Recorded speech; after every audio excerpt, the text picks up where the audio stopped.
Okay, bakers, tell me your biggest cake-tastrophe.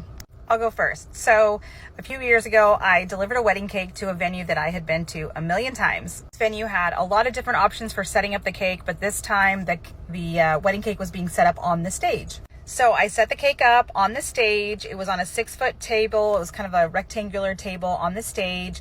And there was a screen right next to it where they would show like a slideshow.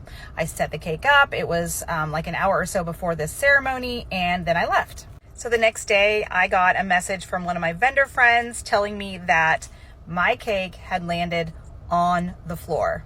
So of course I was freaking out and I was stressed out, and I'm thinking it was my fault and I didn't know what was going on. The client did not reach out to me, so I'm hearing about this just from my vendor friend. But apparently what had happened was, after the father-daughter dance, there was a screen on the stage that was to be raised. There was a slideshow that was being shown on the screen, and after the dance, the screen was to be raised.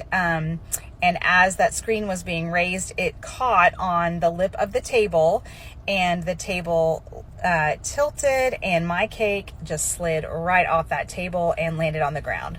Of course, I wasn't there when it happened, and there's nothing I really could have done to help or to have fixed the situation, but it's just awful when you hear about something, especially when you put so much time and energy and effort into something and you hear that it ended up on the floor.